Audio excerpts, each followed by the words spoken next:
अगर आप ध्यान से देखेंगे भगवान शिव के गले में सांप है। जब वो मेडिटेट कर रहे होते हैं तब भी वो सांप उनके गले में ही होता है। जब वो ध्यान मग्न होते हैं तब भी वो सांप उनके गले में ही होता है। लेकिन वो सांप चाहे मूव कर रहा हो चाहे कुछ भी हो रहा हो, जी शिव जी के ध्यान में कोई बाधा नहीं डलती। बिल्कुल।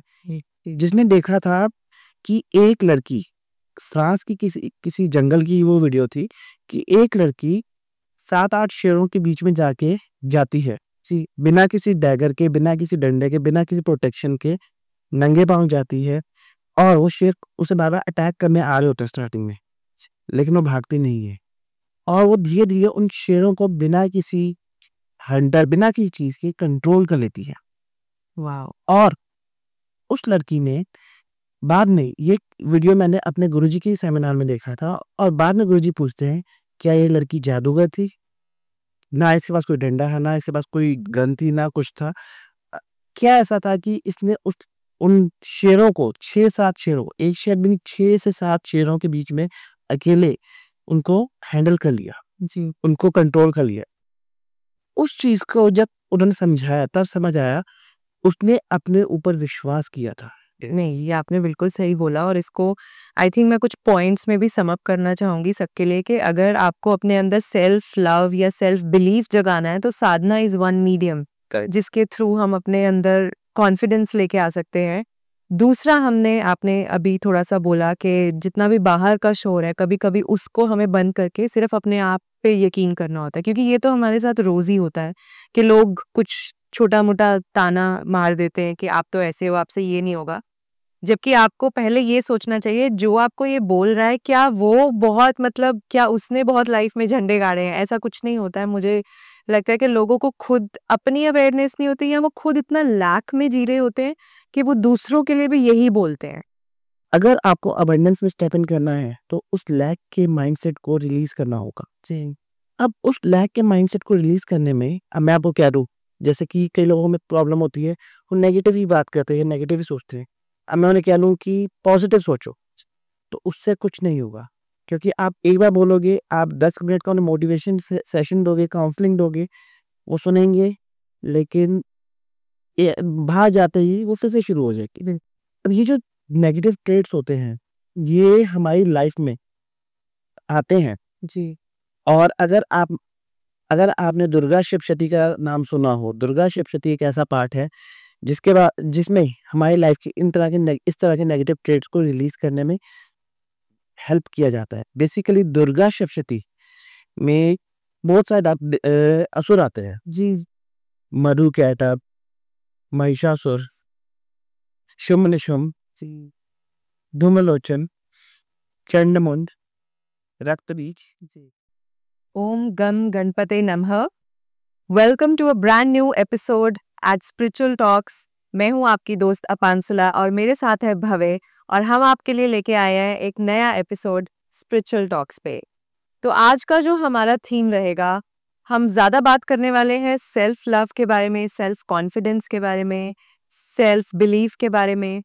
और मुझे ऐसा लगता है कि अगर हम पुराने टाइम में देखें, जितने भी हमारे देवी देवता थे या जो भी गॉड गॉडेसेस जिनको हम मानते हैं, अ, उनमें हमेशा ही बहुत कॉन्फिडेंस था और एक बिलीफ था कि वो हर असुर को या हर प्रॉब्लम को दे कैन डिफीट तो मैं आपसे आज ये पूछना चाहती हूँ भवे कि हम लोग as humans we also fight a lot of battles on day to day basis.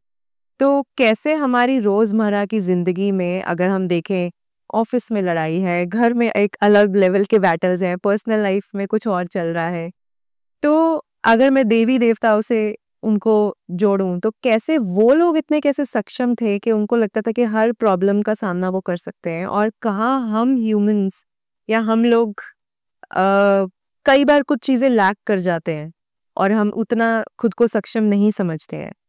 तो उस पे आप मुझे थोड़ा-सा अगर एनलाइटन करें हमारे सारे ऑडियंस को। देखिए, सबसे पहली चीज़ हमें जो समझनी है कि हमारे देवी-देवता इतने सक्षम क्यों थे? सबसे पहली चीज़ वही थी, वो अपने खुद से कनेक्टेड थे। जी।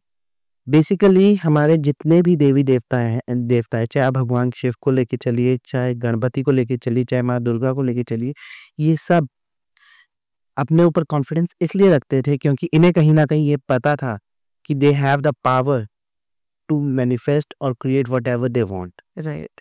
और उसके लिए वो क्या करते थे, वो साधना करते थे। वो साधना, भगवान शिव को अगर आप देखेंगे वो हमेशा मेडिटेशन में रहते थे। अगर आप माँ दुर्गा को भी देखेंगे, माँ दुर्गा भी मेडिटेशन में होती हैं। और जैसे हम माँ वैष्णो देवी में कहते हैं कि माता वहाँ पे विश्राम कर रही, मेडिटेटिव मोड में विश्राम कर रही है। इसी तरह जितने भी देवी देवता हैं, कहीं ना कहीं उनके जीवन का पार्ट है एक साधना। और जब हम साधना करते हैं तो सबसे पहले हम क्या सीखते हैं, हम अपने भीतर के नेगेटिव ट्रेट्स को रिलीज करना सीखते हैं। अगर आप ध्यान से देखेंगे, भगवान शिव के गले में सांप है। जब वो मेडिटेट कर रहे होते हैं तब भी वो सांप उनके गले में ही होता है। जब वो ध्यान मग्न होते हैं तब भी वो सांप उनके गले में ही होता है। लेकिन वो सांप चाहे मूव कर रहा हो, चाहे कुछ भी हो रहा हो, जी, शिव जी के ध्यान में कोई बाधा नहीं डलती। बिल्कुल।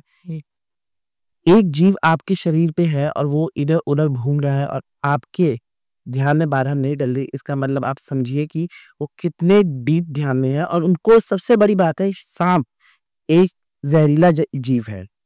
वो आपके जब शरीर पे बैठा हुआ है, आप हम क्या मेडिटेट कर सकते हैं। बेसिकली कहीं ना कहीं उनमें ये कॉन्फिडेंस है कि वो सांप उन्हें नुकसान नहीं पहुंचाएगा। और दूसरी चीज, वो जानते हैं कि उनकी पावर उस सांप से बहुत ज्यादा है। बेसिकली आपको ये समझना होगा कि हम जैसे कहते हैं कि अहम ब्रह्मोस्मि, हमारे अंदर भगवान है, लेकिन हम लॉजिकल माइंड से बहुत ज्यादा दब जाते हैं। जी बिल्कुल। अरे बाप रे, तुम्हारे गले में सांप है, तुम मेडिटेट कैसे कर सकते हो, सांप ने काट लिया तो। लेकिन शिव जी युगों युगों तक उसी सांप को अपने गले में धारण करके कर रहे हैं, मेडिटेशन कर रहे हैं, साधना कर रहे हैं। जी। तो आपको ये समझना होगा कि साधना आपके भीतर से हर तरह के भय को, हर तरह के नेगेटिव ट्रेट को निकालती है। और जब वो नेगेटिव ट्रेट को निकालेगी तभी आप अपने आप पे बिलीव कर पाओगे, अपने ऊपर ट्रस्ट कर पाओगे और अपने ऊपर विश्वास कर पाओगे, जिसे हम सेल्फ लव भी कहते हैं। एक छोटी सी वीडियो मैंने देखी थी कुछ साल पहले यूट्यूब पे ही, जिसने देखा था कि एक लड़की, फ्रांस की किसी जंगल की वो वीडियो थी कि एक लड़की 7-8 शेरों के बीच में जाके जाती है जी, बिना किसी डैगर के, बिना किसी डंडे के, बिना किसी प्रोटेक्शन के, नंगे पांव जाती है। और वो शेर उसे बार बार अटैक करने आ रहे होते हैं स्टार्टिंग में, लेकिन वो भागती नहीं है। और वो धीरे धीरे उन शेरों को बिना किसी हंटर, बिना किसी चीज के कंट्रोल कर लेती है। वाह। और उस लड़की ने बाद में, ये वीडियो मैंने अपने गुरुजी के सेमिनार में देखा था, और बाद में गुरुजी पूछते हैं क्या ये लड़की जादूगर थी, ना इसके पास कोई डंडा है, ना इसके पास कोई गन थी, ना कुछ था। क्या ऐसा था कि इसने उन शेरों को, 6-7 शेरों को, एक शेर भी नहीं, 6 से 7 शेरों के बीच में अकेले उनको हैंडल कर लिया जी, उनको कंट्रोल कर लिया। उस चीज को जब उन्होंने समझाया तब समझ आया, उसने अपने ऊपर विश्वास किया था जी। तो उसने अपने ऊपर विश्वास किया था और उसने अपने फियर को जी लव में ट्रांसफर कर दिया था, ट्रांसफॉर्म कर दिया था। बेसिकली फियर हम सब में है बिल्कुल, लेकिन फियर एक एनर्जी है और उस एनर्जी को हम लव में तभी ट्रांसफॉर्म कर सकते हैं जब हम खुद पे विश्वास करें। बिल्कुल। शेर, आप देखिए, अगर हमारे सामने एक शेर भी हो तो हम क्या उसे कंट्रोल कर सकते हैं? नहीं, बिल्कुल नहीं कर सकते। उस लड़की ने 6 से 7 शेरों को बीच जंगल में कंट्रोल कर ली और प्यार से उनके साथ खेल दिए, जैसे हम अपने कुत्ते के साथ खेले होते हैं, डॉग्स के साथ खेले होते हैं, वैसे खेल रही है। और ये देख के मैं लिटरली हैरान था और ये चीज तब समझ आया कि सेल्फ लव इज समथिंग, जब आप अपने ऊपर ट्रस्ट कर पाते हो तभी आप बड़ी बड़ी चीजें अचीव कर पाते हो। और ये चीज कोई छोटी मोटी चीज नहीं है कि कोई आप शेरों को जंगल में कंट्रोल करें। इसी तरह हमारे जो देवी देवता हैं वो निरंतर साधना में रहते हैं। साधना से आपके अंदर आता है एक सेल्फ कॉन्फिडेंस, और सेल्फ कॉन्फिडेंस से एक अपने अंदर बिलीव भी आता है और आपके ऑरा में एक लव वाली फीलिंग आती है कि आई एम लवेबल, बिल्कुल, no one can harm me and I can achieve all my goals and targets. इसीलिए वो असुरों से डरते नहीं थे, बिल्कुल, इसीलिए वो असुरों को हरा देते थे, क्योंकि वो जानते थे कि वो सक्षम है, क्योंकि उनके अंदर एक आत्मिक बल है जो उन्होंने साधना से, मंत्र जाप से, मेडिटेशन से अर्जित किया है। अब रही बात आज की रोजमर्रा की जिंदगी की, उसमें क्या है, उसमें बेसिकली हम लोग बाहर से ज़्यादा कनेक्टेड है। हाँ, हम लोग ये भूल गए हैं कि सब कुछ जो हमारी लाइफ में हो रहा है, उसके क्रिएटर नोइंगली या अननोइंगली हम ही हैं। और अगर उसे ट्रांसफ़ॉर्म करना है, तो उसे बाहर से हम ट्रांसफ़ॉर्म नहीं कर सकते, उसे ट्रांसफ़ॉर्म करने के लिए हमें अपने भीतर जाना होगा। अगर आपको अबंडेंस मैनिफेस्ट करना है, अगर आपको कुछ अपने जीवन में मैनिफेस्ट करना है, तो आप बाहर से डंडे के तौर पे नहीं कर सकते। उसके लिए आपको अपने भीतर जाना होगा। अब आती है बात क्या की प्रोग्रामिंग की, सोसाइटी की प्रोग्रामिंग की। जैसे कि मान लीजिए आप एक स्टूडेंट है, आपने 12th के एग्ज़ाम्स दिए, आपने सोचा कि मैं आईआईटी के एग्ज़ाम्स के लिए प्रिपरेशन करूँ और आपने 1 साल ड्रॉप कर दिया। और सोसाइटी के अगल-बगल वाले लोग आपको शुरू हो गए कि आप कॉलेज नहीं जा रहे, आप कॉलेज नहीं जा रहे। हाय! आप 1 साल आप बर्बाद कर रहे हो और उस प्रेशर में आप आईआईटी की प्रिपरेशन भी ढंग से नहीं कर पाए। अब होता क्या है, सोसाइटी अपना काम कर रही है। अब सोसाइटी उस बंदे को जज करने लग जाएगी, या ये बंदा तो कुछ कर नहीं रहा है, ये अब कॉलेज नहीं जा रहा, इसका साल बर्बाद हो रहा है, ये निकम्मा है। सोसाइटी सीधा टैग दे देती है और एक टाइम पे वो टैग इतना हावी हो जाता है उस बच्चे पे कि भले वो बंदा बहुत ज़्यादा टैलेंटेड हो, उसके सर पे वो चीज़ इतनी हावी हो जाती है कि वो अपने आप को इनकैपेबल समझना शुरू हो जाता है। जी, बिल्कुल। अब सेल्फ लव इसी चीज़ में ही आता है। No matter what society is telling you, जी, you should respect yourself, you should trust yourself, only then you can achieve the toughest goals of your life। और उसके लिए भी कहीं ना कहीं साधना की, मेडिटेशन की ज़रूरत है। बाहर के शोर को कम करके अपने भीतर की इंट्यूशन को जागृत करना भी सेल्फ लव है। क्योंकि जब तक आप अपने आप को रिस्पेक्ट नहीं करोगे, कोई दूसरा आपको रिस्पेक्ट करेगा ही नहीं। वो तो है, बिल्कुल। जब तक आप ये नहीं समझोगे कि I am capable enough to clear that particular exam or to reach that particular goal, जी, तब तक कोई दूसरा बंदा इस चीज़ को एग्ज़ैक्टली। मानेगा ही नहीं। इसीलिए आपको ये समझना होगा सेल्फ लव में सबसे पहली चीज़ जो है, वो ये है कि बाहर का शोर जो है, जो सोसाइटी ने आपके ऊपर लिमिटिंग बिलीव्स डाल रखे हैं, जो सोसाइटी आपको ज्ञान देती रहती है कि इस टाइम ये होना चाहिए, इस टाइम वो होना चाहिए, उसको इग्नोर करके जो आप करना चाहते हो, अगर आपको अपने ऊपर विश्वास है, उस पे पूरा विश्वास करके बिलीव करो, yes I am capable enough to do that and I trust myself, I love myself and I will do that. बिल्कुल। जब आप इस फर्म बिलीफ पे चलोगे, जी, तो आप देखिए you can do the wonders. बिल्कुल, बिल्कुल। इसी थॉट पे आगे बढ़ते हुए, क्योंकि हमने बहुत सारी चीज़ें डिस्कस कर ली हैं थोड़ी-थोड़ी, तो व्यूअर्स के लिए मैं चाहूँगी कि हम इसको थोड़ा और ब्रेक डाउन करेंगे। तो जैसे आपने बोला कि साधना एक बहुत अच्छा माध्यम है या मीडियम है, जिसके थ्रू हम अपने अंदर का सेल्फ बिलीफ या सेल्फ कॉन्फिडेंस जगा सकते हैं। क्योंकि आई थिंक साधना के थ्रू हमें बहुत सेल्फ कंट्रोल भी मिलता है। हम अपने आप से भी जुड़ते हैं, हम अपने अंदर के भगवान से जुड़ते हैं। करेक्ट। तो वो बहुत ज़रूरी है। तो साधना तो एक चीज़ हो गई हमारे सेल्फ कॉन्फिडेंस के लिए या सेल्फ लव के लिए। दूसरा अगर मैं बात करूँ, तो मैंने सेल्फ लव, क्योंकि एक टर्म बहुत ज़्यादा अभी आजकल चलती है और हमारा यूथ थोड़ा-सा सेल्फ लव, लोगों को लगता है ठीक है हमने सेल्फी लेके डाल ली या कुछ और कर लिया, अपने आप को पैम्पर कर लिया, वो सेल्फ लव है। बट मुझे ऐसा लगता है कि सेल्फ लव या सेल्फ बिलीफ सच में अंदर से जब आप खुद से प्यार करते हैं, अंदर से जब आप अपने लिए कई बार स्टैंड लेते हैं या अपने लिए कुछ चीज़ें करते हैं जिससे आपको और आपकी आत्मा को, आपके सोल को शांति मिलती है, वो सेल्फ लव है। तो थोड़ा-सा मैं आपसे ये भी पूछना चाहती हूँ कि बिकॉज़ हमारा चैनल जो है ज़्यादा यंग लोग देखते हैं, तो आजकल के यूथ को आप सेल्फ लव से रिलेटेड और क्या बताना चाहेंगे? क्योंकि मेरा एक पॉइंट जो मैं ये दोबारा लेकर आ रही हूँ, वो ये है कि बहुत लोग क्या करते हैं, अ, जैसे somebody is let's say a little overweight, तो वो खाना खाना ही छोड़ देंगे। या अगर कोई किसी को बोले कि ठीक है आप नॉर्मल ब्यूटी स्टैंडर्ड्स पे फिट नहीं करते हो, तो कुछ ना कुछ, या तो वो बहुत ज़्यादा ऐसा कुछ करेंगे या तो they will go for surgeries और something. That is also one thing, I am not judging those people who get into those things. पर इतना ज़्यादा ऑब्सेशन नहीं होना चाहिए कि हम हमेशा परफेक्ट लगें। तो वो सेल्फ लव आप यूथ को एक क्या मैसेज देना चाहते हो, जहाँ वो खुद को एक्सेप्ट करना सीखें? क्योंकि क्या है कि आजकल इतना सोशल मीडिया पे और हमारे आसपास एक different sort of self love का ही डेफिनेशन चल रहा है। मुझे लगता है वो बहुत सूडो सेल्फ लव है, वो इतना रियल नहीं है। रियल है जब आप अपने आप में बहुत कंटेंटेड है और अपने आप में आप बहुत खुश हैं, अपने आप में आप सेटिस्फाइड है।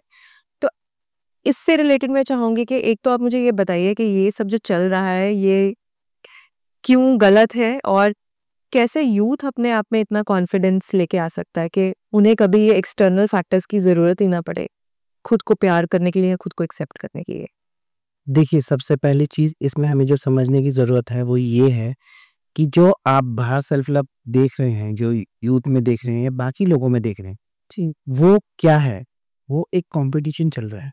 मैं इससे बेटर लगूँ, अगर उसके पास ये गाड़ी इस ब्रांड की गाड़ी है तो मेरे पास उससे महँगे ब्रांड की होनी चाहिए। एक कॉम्पिटिशन चल रहा है।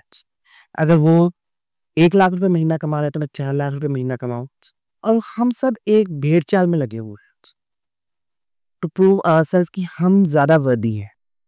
सेल्फ लव का मतलब ये नहीं है कि आपको ये प्रूव करना है कि यू आर दूसरे को प्रूव करना है कि आप ज़्यादा वर्दी हैं bye purchasing expensive things. Right. ठीक है? सेल्फ लव का मतलब बेसिकली ये है कि आपके पास जो कुछ भी है उससे आप सैटिस्फाइड हैं। जी। एक कहानी आपको बताऊँगा जो मैंने बचपन में स्कूल में सुनी थी और आज मेरे को समझ आती है। इंग्लैंड का राजा था, वो बीमार हो जाता है और उसको एक ऐसी लाइलाज बीमारी हुई होती है जिसका कोई इलाज नहीं होता। लेकिन अब राजा को कौन-सा डॉक्टर बताने की हिम्मत करेगा, क्योंकि राजा तो मरवा देगा। जी। तो अब समझ नहीं आया डॉक्टर को, तो एक डॉक्टर ने क्या किया, उस राजा को कहा कि आपकी बीमारी तभी ठीक होगी जब आप एक ऐसे आदमी की शर्ट पहनेंगे जो अपनी लाइफ से वो एकदम खुश है। अब राजा ने अपने सारे मिनिस्टर्स को, सारे सिपाहियों को भेज दिया, जाओ ढूंढो, पूरे राज्य में ढूंढो, पूरे इंग्लैंड में ढूंढो, जहां जहां महाराज्य है वहां पर ढूंढो, कोई आदमी जो अपने जीवन से खुश हो वो मिले। वो लोग ढूंढते हैं ढूंढते हैं ढूंढते हैं, कहते हैं 1 साल निकल जाता है, मिलता ही नहीं कोई आदमी। थक हार के एक आदमी उनको मिलता है जो बहुत खुश होता है अपने जीवन से। He was completely satisfied and happy. जी। अब इशू ये था कि जब वो कहता है कि भाई अपना शर्ट दे दो, उस आदमी के पास शर्ट होता ही नहीं है। अरे! He was happy in being half naked as well. उसके पास शर्ट होता ही नहीं, उसके पास सिर्फ एक ट्राउजर होता है और वो अपनी लाइफ में खुश था। उसे 2 वक्त की रोटी मिल जाती थी, वो खुश था उससे। तो बेसिकली आपको ये समझना है कि आज जो ये यूथ कर रहा है या कोई और भी कर रहा है, वो हम लोग एक कंपटीशन में घुसे हुए हैं कि उसके पास इतना है तो मेरे पास इससे ज़्यादा होना चाहिए। मेरे पड़ोसी के पास 2 गाड़ियाँ तो मेरे पास 4 गाड़ियाँ होनी चाहिए, और इसका नतीजा आप देख सकते हैं पूरी दिल्ली में पार्किंग की जगह ही नहीं है। तो ये चीज़ आपको समझना होगा कि हम कंपटीशन नहीं कर रहे। आप चाहे 10 करोड़ कमाएँ, चाहे 20 करोड़ कमाएँ, चाहे आप 10,000 कमाएँ, क्या आप उस चीज़ से सैटिस्फाइड हैं? जब आप उस चीज़ से सैटिस्फाइड हैं, जब आपके अंदर वो सैटिस्फैक्शन है कि हाँ, जितना मैं मेहनत कर रहा हूँ, मैं उतना कमा रहा हूँ और मेरे को कोई बाकियों से कोई लेना-देना नहीं है। जी। और आपको दुनिया का शोर परेशान नहीं करता। हाय! इतना कम कमा रहा है, आजकल तो चलने वाले भी इससे ज़्यादा कमा रहे हैं। अगर वो चीज़ें आपको परेशान नहीं कर रही and you are happy with your life, you are happy with yourself, जी, then it is a self love. तो बेसिकली आपको ये समझना है कि सेल्फ लव में आपको सोसाइटी के स्टैंडर्ड्स में फिट नहीं होना। आपको ये समझना है कि आप अपना बेस्ट कर रहे हो। अब कई लोग होते हैं जो बहुत ज़्यादा हार्ड वर्क करते हैं, 20-20 घंटे हार्ड वर्क करते हैं, जी, फिर भी उतना नहीं कमा पाते जितना एक बंदा सिर्फ 3-4 घंटे में काम करके कमा लेता है। बिल्कुल। तो अब वो बंदा कहने लग जाए कि अपने आप को कोसने लग जाए कि यार वो मैं बहुत धीमा हूँ, मैं बहुत ढीला हूँ। जी। जो बाकी लोग कहते हैं, मैं जानता हूँ, मैं अपने कई दोस्तों को भी देखता हूँ कि अगर 2 दोस्तों में एक बंदा तेज़ काम कर रहा है और एक नॉर्मल अपने पेस पे कर रहा है, तो उसे बोलेंगे यार तुम बहुत ढीले हो, तुम बहुत ढीले हो। अब आपको ये समझना होगा हर बंदे की स्पीड अपनी है। बिल्कुल, बिल्कुल। अब एक बंदा फास्ट है तो इसका मतलब ये नहीं कि दूसरा बंदा स्लो है तो वो खराब ही हो गया। उसके अंदर हो सकता है कोई और अच्छी टैलेंट हो, कोई और अच्छी काबिलियत हो और जो उस फास्ट वाले बंदे में नहीं हो। लेकिन आजकल हम सब लोग एक स्पीड की तरफ भाग रहे हैं ना। क्वालिटी मिले ना मिले, स्पीड होनी चाहिए। बिल्कुल, तो वो चीज़ हमें कहीं न कहीं समझना होगा। इसीलिए हमें ये समझना होगा कि जो भी चीज़, जैसे सेल्फ लव में आपको अपने आप से आप कितना सैटिस्फाइड, जी। जब आप उस चीज़ को समझ जाओगे, देन यू विल अंडरस्टैंड कि what exactly self love is. Self love बाहरी चीज नहीं है जी, ये, आप अपने अंदर से कितना कंटेंटेड हो। और दूसरी चीज कि कई बार आप लोगों जैसे आप गेट टुगेदर्स में जाते हो और आपको बहुत सारे लोग मिल जाते हैं जो आपको टॉन्ट कर रहे हैं, क्या आप उनसे अफेक्ट हो रहे हो? नहीं हो रहे। If you are not getting affected with that, फर्क नहीं पड़ता है। That is the power of self love. क्योंकि आपको अपने ऊपर कॉन्फिडेंस है, बिल्कुल, आपको अपने ऊपर विश्वास है कि मैं जो कर रहा हूँ मैं बहुत अच्छा कर रहा हूँ, बिल्कुल। And I am not judging my self on their standards. बिल्कुल, दैट इज द थिंग। बिल्कुल। और इसी थॉट पे आई थिंक आपने पहले मेंशन किया था कि साधना एक टूल है। जैसे मैंने कहा था कि हमारे जो देवी-देवता हैं, उन्हें कभी मैंने देखा ही नहीं कि किसी भी चीज़ से डर लगा हो या कोई असुर उनके सामने आया है या कोई भी बाधा उनके सामने आई है, उन्होंने बहुत ही ईज़िली उसको ओवरकम किया है और तभी वो देवी-देवता हैं और हम नॉर्मल ह्यूमन्स हैं। तो साधना से किस हद तक हम अपने अंदर सेल्फ लव जनरेट कर सकते हैं या एक सेल्फ बिलीफ की जो पावर है? क्योंकि सेल्फ बिलीफ लेके आना हम सब लोग कहीं न कहीं हमारे अंदर सबके अंदर कुछ इनसिक्योरिटीज़ हैं, कुछ सेल्फ डाउट है। तो साधना ने क्योंकि मुझे पर्सनली बहुत हेल्प किया है सेल्फ कॉन्फिडेंस जगाने में और सेल्फ डाउट्स को इरेज़ करने में। तो मैं वही चाहूँगी कि आप हमारे यूथ को भी बताएँ कि कैसे साधना के थ्रू वो अपने आप को एक बेटर पर्सन बना सकते हैं, अपनी इनसिक्योरिटीज़ को बेसिकली उनको विन ओवर करके they could become a better person in life. देखिए, सबसे पहली चीज हमें ये समझना है कि साधना है क्या। साधना साधना का मतलब ही ये है अपने आप को साधना। हमारे अंदर जो नेगेटिव ट्रेट्स हैं, जो कुछ हमने बाहर से अब्जॉर्ब किए हैं, जो हमने अपने कुछ नेगेटिव संचित कर्मों से अब्जॉर्ब किए हैं, जी, उन सब को ओवरकम करना।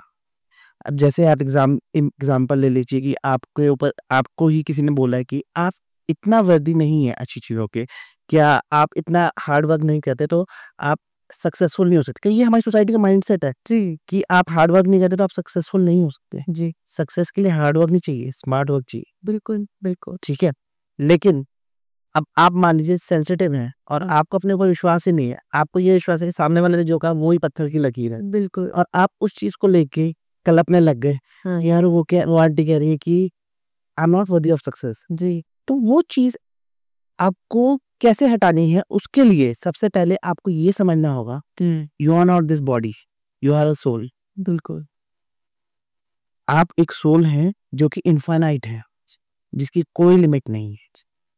लेकिन उसे समझने के लिए आपको अपने भीतर जाना होगा। जी, और भीतर जाने के लिए आपको या तो मेडिटेशन करना होगा, बिल्कुल, या मंत्र जाप करना होगा, बिल्कुल, और उसे रेगुलर रूटीन से करना होगा। और जब आप वो चीज करेंगे उसे कहते हैं साधना। जी, अब मेडिटेशन क्या करता है? मेडिटेशन आपको आपके आपकी इनर कैपेसिटी दिखाता है। साधना मंत्र जाप अब वो क्या दिखाते हैं? आपकी इनर कैपेबिलिटी दिखाते हैं। जी, जैसे मान लीजिए अगर आप अभी 8 घंटे काम करते हैं और आप रेगुलर मेडिटेशन या कुछ नहीं करते और आप बहुत ज़्यादा थक जाते हैं, लेकिन जैसे ही आप सोने लगते हैं आपको नींद ही नहीं आती, क्योंकि आपको स्ट्रेस एंग्जाइटी खेल लेता है और आप रात भर इधर-उधर ही करवटें बदलते रहते हैं लेकिन सो नहीं पाते। ठीक है? अब मेडिटेशन और मंत्र जाप क्या करते हैं? वो सबसे पहले इस तरह के स्ट्रेस क्रिएटिंग हार्मोन्स को रिलीज़ करने में हेल्प करता है। इस तरह के साइकिक इंप्रेशन जो हमारी बॉडी में स्टोर होते हैं, जी, उनको रिलीज़ करने में हेल्प करता है, जिससे आप अपनी पोटेंशियल को समझ पाते हैं। और जैसे आप पहले 8 घंटे काम करके थक रहे थे, अब ऐसा भी हो सकता है कि आप 10-12 घंटे काम कर रहे हो लेकिन आपको उतना थकान ना हो। नहीं हो रहा, जी, और इतना ही नहीं, आप नींद भी बहुत अच्छी ले रहे हैं और 6 से 8 घंटे की नींद लेने के बाद आपको इतना फ्रेश फ़ील हो रहा है कि आप दोबारा काम पे लग रहे हैं, और आपको आपका एक तो कैपेबिलिटी बढ़ रहा है, आपका प्रोडक्टिविटी बढ़ रहा है, आप ज़्यादा काम कर पा रहे हैं, जी, स्ट्रेस आपका रिलीज़ हो रहा है, आप चैन की नींद ले पा रहे हैं। बिल्कुल, तो जब आप ये सब चीज़ें करेंगे, तो सबसे पहले तो ये चीज़ें होंगी। फिर दूसरा चीज़ ये होगा, जब आप देखेंगे, जब आप साधना में आते हैं, जब आप साधना शुरू करते हैं, तो जब आप अपने भीतर से कनेक्ट होते हैं, तो कहीं न कहीं आपको ये समझ आना शुरू हो जाता है कि there is something which is helping you in getting evolved. बिल्कुल, और जब वो चीज़ होती है, तो आपको समझ आता है कि there is something inside me which is helping me. और जब आप उससे कनेक्ट होना शुरू होते हो जी, that is something which helps you in getting rid from all the negative traits of the society, क्योंकि वो आपका सोल होता है जी, which is truly unconditional love. Self love is basically getting connected with your own soul, बिल्कुल, because जब आप अपने soul से कनेक्ट होगे तभी आपको समझ आएगा कि आप इनफाइनाइट हो, और सोल जो है वो आपको इतना पीस और पॉजिटिविटी देता है, सिर्फ आपको ही, जब आप उस चीज़ को रियलाइज़ कर लेते हो तो आपके आस-पास वालों को भी आपका पॉजिटिविटी फ़ील होना शुरू हो जाता है। और वो लोग कहते हैं कि यार बैठे रहो, तुम्हारे बैठने से बहुत पॉजिटिविटी फ़ील होता है। And that is what self love is. जब आप सेल्फ लव करते हो आपका ऑरा ब्राइट हो जाता है। जी, तो ये साधना आपको बेसिकली घूम फिर के आपको आपके भीतर के शिव के साथ ही, यानी आपके सोल के साथ ही कनेक्ट कर रहा है। जी। And soul is truly unconditional love. जब आप अपनी सोल से कनेक्ट होते हो तो आपको समझ आता है कि आपके लिए कोई लिमिट नहीं है। जी, जैसे एक एपिसोड मैंने आपसे पूछा था, क्या आप 1 महीने में 1 करोड़ कमा सकते हैं? जब आप अपने सोल से कनेक्टेड हो, तो अब आप 1 महीने में 1 करोड़ ही नहीं, 100 करोड़ भी कमा सकते हो। Because soul has no limits. वो तो है, आत्मा की कोई लिमिट नहीं है। बिल्कुल, जीवात्मा जब शरीर जी, लिमिटिंग बिलीफ के पाशों में बंध जाता है, जी, उसे हम कहते हैं जीवात्मा। उसकी लिमिट्स हैं, और वो लिमिट्स हैं जो उसने अपने ऊपर खुद इम्पोज़ कर रखी है। बिल्कुल। दिस इज़ व्हाट नहीं, ये आपने बिल्कुल सही बोला और इसको आई थिंक मैं कुछ पॉइंट्स में भी सम अप करना चाहूँगी सबके लिए कि अगर आपको अपने अंदर सेल्फ लव या सेल्फ बिलीफ जगाना है तो साधना इज़ वन मीडियम करेक्ट। जिसके थ्रू हम अपने अंदर कॉन्फिडेंस लेके आ सकते हैं। दूसरा आपने अभी थोड़ा-सा बोला कि जितना भी बाहर का शोर है, कभी-कभी उसको हमें बंद करके सिर्फ़ अपने आप पे यकीन करना होता है क्योंकि ये तो हमारे साथ रोज़ ही होता है कि लोग कुछ छोटा-मोटा ताना मार देते हैं कि आप तो ऐसे हो, आपसे ये नहीं होगा। जबकि आपको पहले ये सोचना चाहिए जो आपको ये बोल रहा है क्या वो बहुत मतलब क्या उसने बहुत लाइफ में झंडे गाड़े हैं? ऐसा कुछ नहीं होता है। मुझे लगता है कि लोगों को खुद अपनी अवेयरनेस नहीं होती या वो खुद इतना लैक में जी रहे होते हैं कि वो दूसरों के लिए भी यही बोलते हैं।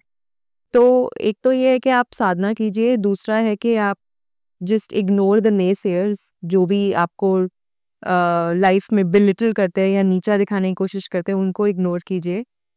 तीसरा है कि हम खुद पे बिलीव करें क्योंकि जब हम साधना करते हैं, खुद से जुड़ते हैं तो हमें एक पावर का अपने अराउंड अ, अनुभव होता है। वो हमारा ही हायर सेल्फ होता है। वो Yep. कुछ ऐसे बाहर का वो नहीं होता है, लेकिन हमें ऐसा लगता है कि yes we are being guided, we are being taken care of. तो ये तो हुआ हमारा सेल्फ लव के बारे में। अब क्योंकि ये ज़रूरी है to attract abundance in our lives. तो अब मैं नेक्स्ट थोड़ा-सा यहाँ से शिफ्ट लेके जा रही हूँ कि कैसे अगर हम कॉन्फिडेंट हैं, हम सेल्फ अश्योरिंग इंडिविजुअल्स हैं, हमें पता है कि हमारे अंदर वो कैपेबिलिटी है कि हम कुछ भी कर सकते हैं, चाहे लोग हमारे बारे में कुछ भी सोचें। तो कैसे हम अबंडेंस क्रिएट कर सकते हैं अपनी लाइफ में? कैसे हम अबंडेंस अट्रैक्ट कर सकते हैं? कैसे हम लैक के माइंडसेट से एक फुलफिलिंग माइंडसेट जिसमें सब कुछ बहुत अबंडेंट है, उसमें स्टेप इन कर सकते हैं? ठीक है। देखिए, इसको समझने के लिए हमें फिर से अपने सनातन पद्धति के जी, चीज़ों में आना पड़ेगा। देखिए, ये जितने भी हमने लैक वाली चीज़ें बात की, या फिर हम जैसे कह रहे हैं कि वो हम पे कोई हमें बोल रहा है तो वो खुद अवेयर नहीं है। बेसिकली जो आपको कुछ भी बोल रहा है वो इसलिए बोल रहा है कि वो खुद अंधेरे में जी रहा है। बिल्कुल, बिल्कुल। तो अगर आपको अंधेरा दूर करना है तो आपको लाइट जलाना होगा। जी, ठीक है? अब लैक का माइंडसेट क्या है? It is again a darkness. ठीक है? अगर आपके माइंड में ही कचरा भरा हुआ है तो आपको पूरी दुनिया में कचरा ही कचरा दिखेगा। बिल्कुल। ठीक है? अब उस कचरे को हटाना है तो आपको उस कचरे को साफ करना होगा। अब मान लीजिए आपके पास एक ग्लास है जिसमें पानी भर रखा है। जी। पूरा ऊपर तक भरा हुआ है। Now you want to have a tea, और आपके पास वही ग्लास है। तो अगर आपको चाय पीना है तो आपको उस ग्लास के पानी को फेंकना होगा या जल्दी छोड़ना होगा, तभी आप चाय पी सकते हैं। बिल्कुल। करेक्ट? तो इसी तरह से अगर आपको अबंडेंस में स्टेप इन करना है तो उस लैक के माइंडसेट को रिलीज करना होगा। जी, अब उस लैक के माइंडसेट को रिलीज करने में अब मैं आपको क्या दूं, जैसे कि कई लोगों में प्रॉब्लम होती है, वो नेगेटिव ही बात करते हैं, नेगेटिव ही सोचते हैं। अब मैं उन्हें क्या लूं कि पॉजिटिव सोचो, तो उससे कुछ नहीं होगा। क्योंकि आप एक बार बोलोगे, आप 10 मिनट का उन्हें मोटिवेशन सेशन दोगे, काउंसलिंग दोगे, वो सुनेंगे, लेकिन बाहर जाते ही वो फिर से शुरू हो जाएगी। इसका रीजन ये है कि उन्हें काउंसलिंग की जरूरत नहीं है, उन्हें जरूरत है साधना की, उन्हें जरूरत है अपने इनर कॉन्शियस से जुड़ने की। बिल्कुल जी। अंधकार को आप दूर करने के लिए आपको कैंडल या लाइट जलाना ही पड़ेगा, तो उन्हें अपने भीतर का लाइट जलाना ही पड़ेगा, उन्हें उस इनर कॉन्शियस से जुड़ना ही पड़ेगा जी। अब ये जो नेगेटिव ट्रेड्स होते हैं, ये हमारी लाइफ में आते हैं। जी। और अगर आपने दुर्गा सप्तशती का नाम सुना हो, दुर्गा सप्तशती एक ऐसा पार्ट है जिसमें हमारी लाइफ की इस तरह के नेगेटिव ट्रेड्स को रिलीज करने में हेल्प किया जाता है। बेसिकली दुर्गा सप्तशती में बहुत सारे असुर आते हैं। जी। मधु कैटब, महिषासुर, शुम्भ निशुम्भ, जी। धूम्रलोचन, चंडमुंड, रक्तबीज, जी। ये सारे असुर आते हैं। और ये सारे असुर क्या हैं? ये इस तरह के नेगेटिव ट्रेड्स नहीं है, ये सारे वो नेगेटिव ट्रेड्स ही हैं जो हम डे टू डे लाइफ में डील कर रहे हैं। बिल्कुल बिल्कुल। अब मधु कैटब क्या है? मधु कैटब है मीठा बोलना, एक्सेसिव मधु मीन्स एक्सेसिव मीठा बोलना, और कैटब है कड़वा बोलना, जी। निंदा करना, क्रिटिसाइज करना। एक होता है कि मीठा मीठा बोल बोल के आप किसी की टांग खींच रहे हैं, हाँ। और दूसरा है कि आप किसी को क्रिटिसाइज कर रहे हैं, आप उसको, आजकल तो ट्रेंडिंग में मुझे चलता है, उसको हम कहते हैं ना, उसको क्रिटिसाइज करते हैं। वो क्रिटिसिज्म क्या है? कैटब है। जी। तो बेसिकली ये मधु और कैटब बहुत नेगेटिव कर्मास प्रोड्यूस करते हैं। जी। ठीक है, ये पहला है जो जिन असुर को देवी मारती हैं। जी। अब दूसरा आता है महिषासुर। महिषासुर क्या है? अहंकार। अहंकार। अहंकार बेसिकली एक तरह का नहीं होता, अहंकार बहुत सारे रूप बदलता है। कई बार अहंकार आता है आपके पास, मैं हूं, मैं ये कर रहा हूं, मैं वो कर रहा हूं, इस भाव में।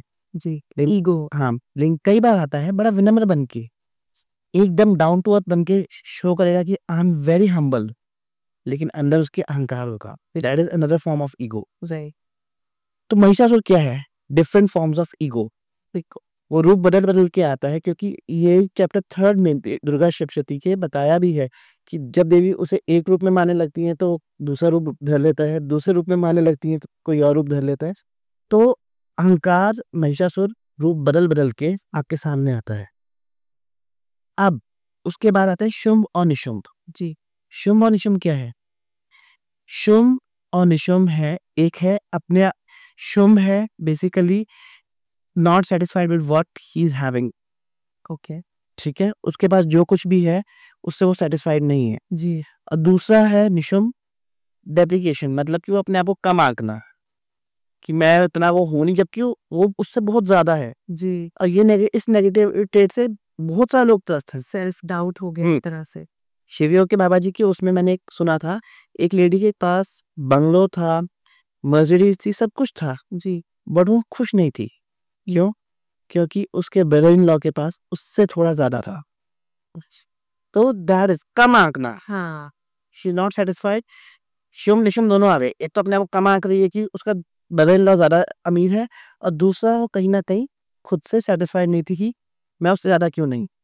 अब तीसरी चीज, अब इसके बाद क्या आता है? धूम्रलोचन। धूम्रलोचन क्या है?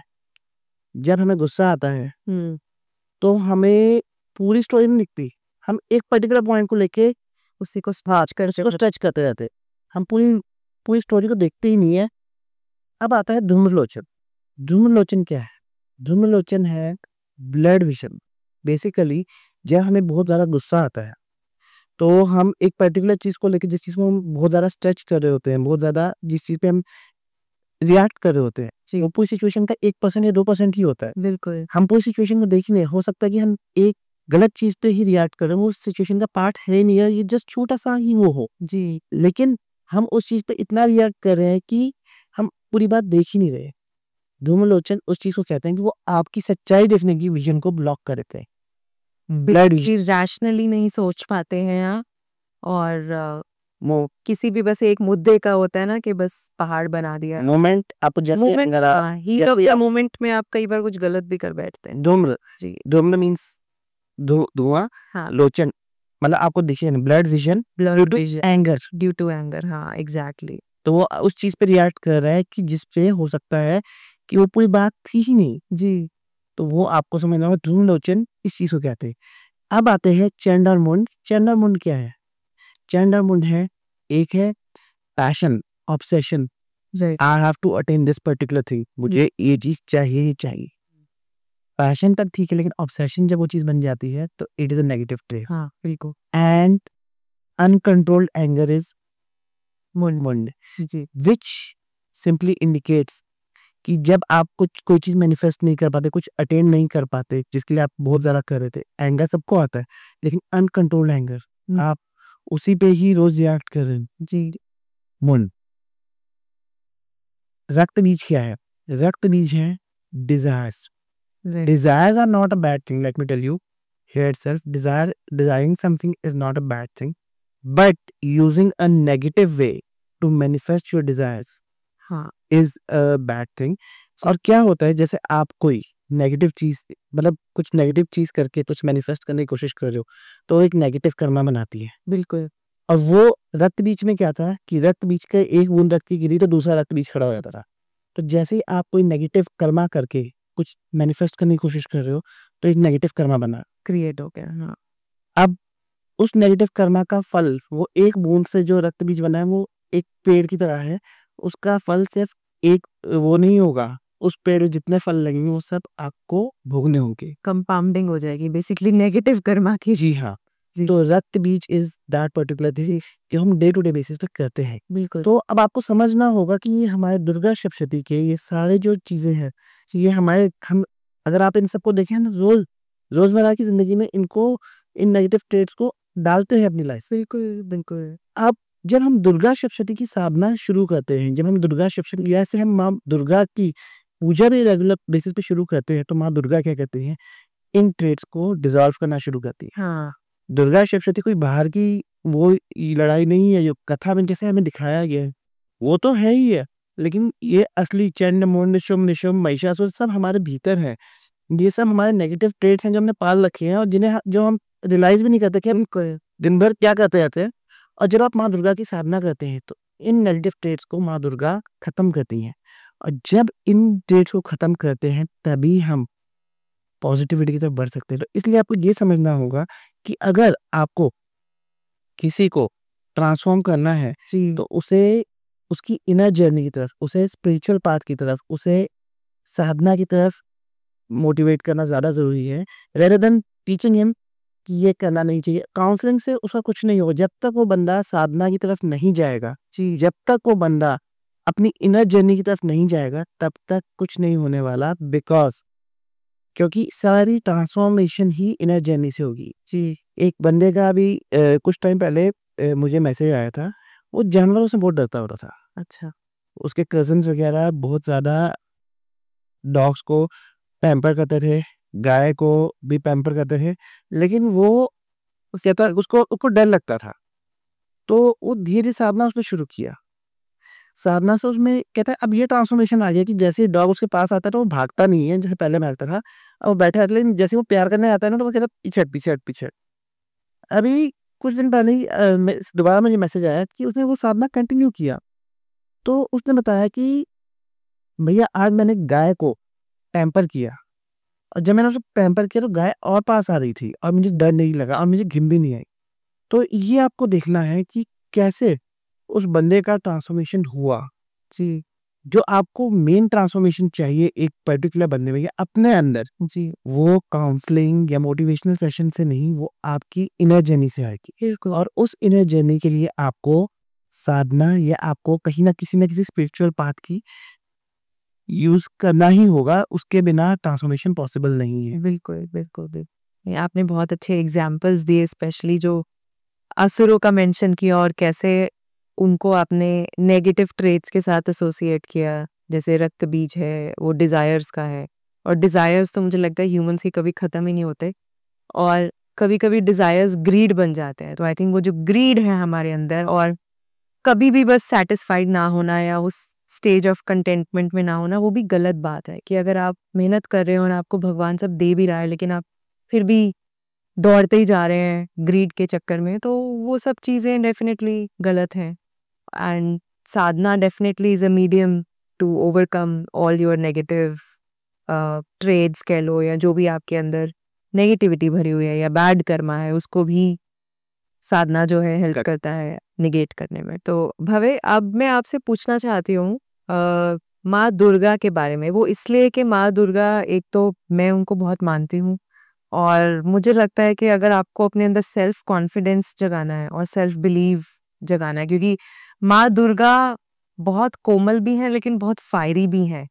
तो कैसे, मुझे आप थोड़ा सा उनके बारे में बताएं, कुछ स्टोरीज बताएं, कुछ उनकी क्वालिटीज बताएं। और मैंने तो देखा है जब भी नवरात्रों में मैं उनका पाठ करती हूँ, तो मुझे सच में अपने अराउंड एक डिवाइन फेमिनिन का एक प्रेजेंस फील होता है। मतलब उन दिनों में कुछ अलग ही वो रहता है। तो माँ दुर्गा के बारे में आपसे थोड़ा जानना चाहेंगे। देखिए, माँ दुर्गा को अगर आपको समझना है तो आपको ये समझना होगा, जो माँ दुर्गा वो हैं जो आपकी लाइफ में दुर्गम से भी दुर्गम कार्य बहुत सहजता से कर सकती है। अगर आपको बहुत बड़ा पहाड़ चढ़ना है और जिसे चढ़ने में आपको सालों साल लग सकते हैं, और आप माँ दुर्गा की डिवोटी हैं, आप माँ दुर्गा में विश्वास रखती हैं, तो उनकी ब्लेसिंग से आप वो चीज़ बहुत सहजता से कुछ दिनों में भी कर सकती है। ये है माँ दुर्गा। माँ दुर्गा सिर्फ एक शक्ति नहीं है। अगर आप उन्हें ध्यान से देखेंगे, उनके हाथ में शिव जी का त्रिशूल भी है, विष्णु जी का सुदर्शन चक्र भी है, और ब्रह्मा जी का कमंडल भी है। वो सीन पे बैठी हैं, और उनके कई सारे उनके पास अस्त्र शस्त्र हैं जो कई देवी देवताओं के से आए हुए हैं। तो बेसिकली अगर आपको उन्हें समझना है तो उन्हें आपको ये समझना होगा कि माँ दुर्गा संपूर्ण सृष्टि है। उनमें ही महासरस्वती भी है जी, उन्हीं में ही महालक्ष्मी भी है, उन्हीं में ही महाकाली भी है जी, बिल्कुल। और ये चीज फैक्ट है। अगर आप वैष्णो देवी में जाएंगे, वहां पे 3 पिंडियां हैं, महासरस्वती, महालक्ष्मी, महाकाली। अगर आप दुर्गा सप्तशती में के पाठ को लेगी, उसमें भी 3 चरित्र हैं। प्रथम चरित्र जिसमें कि माँ काली के बारे में बताया गया है जी, मध्यम चरित्र जिसमें माँ लक्ष्मी जी के बारे में बताया है, और उत्तम चरित्र जिसमें माँ सरस्वती के बारे में बताया। अब आपको ये समझना होगा कि जब माँ दुर्गा आपकी लाइफ में आती हैं, तो माँ सरस्वती के थ्रू ज्ञान भी लाती है। ज्ञान सिर्फ एजुकेशनल ज्ञान नहीं जी, स्पिरिचुअल ज्ञान, ओवरऑल विजडम, विजडम जी, इनर विजडम। बिल्कुल।